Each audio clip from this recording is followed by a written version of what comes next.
Vous avez le choix. Vous avez le choix. Soit un bitcoin limité à 21 millions d'unités, soit une dette infinie, un puissant fond, un trou noir de la taille d'une galaxie. Comment, comment les États, les pays vont-ils réagir à Bitcoin? Parce que la vraie question, c'est qui va éponger les dettes, qui va payer votre retraite et surtout, comment? Bonjour, j'espère que vous allez bien. Alors aujourd'hui, on aborde le problème de la dette publique. La dette publique, c'est celle qui ronge un pays, de l'intérieur, celle qui appauvrit les classes moyennes, les gens qui bossent, les commerçants, les PME, les entrepreneurs, les plus jeunes, en leur laissant moins d'opportunités, j'ai envie de dire, en brisant leurs rêves, et les personnes âgées. Alors on dit que celui qui ne connaît pas l'histoire est condamné à la revivre. Donc, voilà un petit peu d'histoire. En 1929, aux États-Unis, il y a eu une crise financière terrifiante. On a appelé ça la Grande Dépression. Et pour s'en sortir, pour les gens, les entreprises, les investisseurs ont acheté de l'or, la valeur refuge, quoi. Et c'est normal, parce que face à l'incertitude, la plupart des gens ont utilisé leurs économies pour accumuler de l'or. Mais du même coup, ils ont créé une pénurie des réserves d'or pour les banques. Et en avril 1933, le gouvernement américain a fait une grande annonce. Il exige simplement que tous les citoyens et toutes les entreprises remettent leur or, pièces, lingots, certificats, à la réserve fédérale avec pour objectif de centraliser l'or, j'insiste sur le mot centraliser, l'or afin de stabiliser l'économie contre des dollars. Et puis, une génération plus tard, l'économie est repartie et on a les accords de Bretton Woods qui garantissent la stabilité du dollar en le corrélant avec des réserves d'or. Pour schématiser, hein, vous avez 1 kilo de dollars, vous avez 1 kilo d'or. Voilà. Et tant qu'on a de l'or en réserve, bah, tout va bien. Parce que l'or garantit la stabilité économique du pays.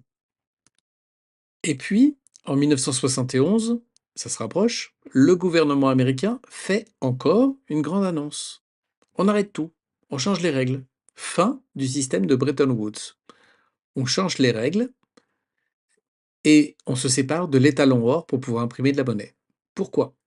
Parce que les États-Unis avaient un problème. La guerre, le financement de la guerre du Vietnam, qui a coûté très cher, et aussi également les politiques sociales aux États-Unis. Sauf que les réserves d'or étaient insuffisantes et d'autres pays, dont la France du général de Gaulle, ont commencé à avoir peur et ils ont demandé, ils veulent des garanties, hein, et ils ont demandé la conversion de leur dollar en or. Et en août 1971, le président de l'époque, Richard Nixon, a annoncé la suspension temporaire, qui est devenue permanente, hein, faut pas se leurrer, de la convertibilité du dollar en or. Et le dollar est donc devenu une monnaie fiduciaire, c'est-à-dire non adossée à un actif tangible. Et là, je pense que vous avez compris. Toutes les monnaies ont suivi ce chemin, et toutes les monnaies sont devenues aussi précieuses que des billets de Monopoly.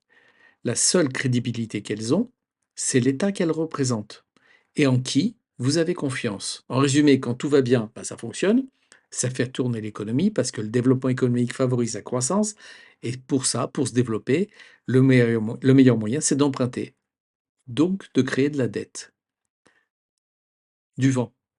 Ou plutôt, ça ressemble à une partie de poker, un grand coup de bluff. Et puis, en 2008, ça se rapproche, hein, un petit peu comme l'iceberg du Titanic, crise des subprimes. La crise des subprimes, hein, si je simplifie à l'extrême, c'est des banques. C'est les banques qui prêtent de l'argent à des gens pour qu'ils puissent s'offrir la maison de leurs rêves, tout en sachant qu'ils ne pourront pas rembourser.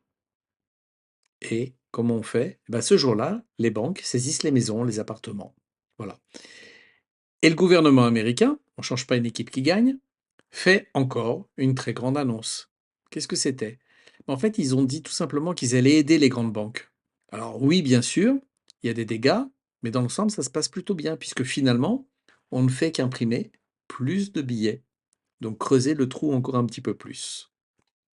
Nous serons bientôt en 2025. Et si, et si le gouvernement américain fait encore une grande nouvelle annonce? À votre avis, qu'est-ce que ça sera? Moi, je parie qu'on va vous dire qu'on est favorable à la technologie et à l'innovation. Que propose Bitcoin? L'égalité des droits, n'importe qui peut en acheter. Égalité des chances, quel que soit le pays où vous vous trouvez, vous avez juste besoin d'un accès à Internet. Et puis, c'est un réseau ouvert, il n'est pas réservé à une élite financière. Alors oui, je sais, la plupart des gens pensent qu'ils sont en retard sur le Bitcoin, en fait que c'est déjà trop tard. Alors je peux comprendre ça, c'est vrai. Et en même temps, je comprends pas. Je comprends pas ce raisonnement. Parce que en retard selon qui?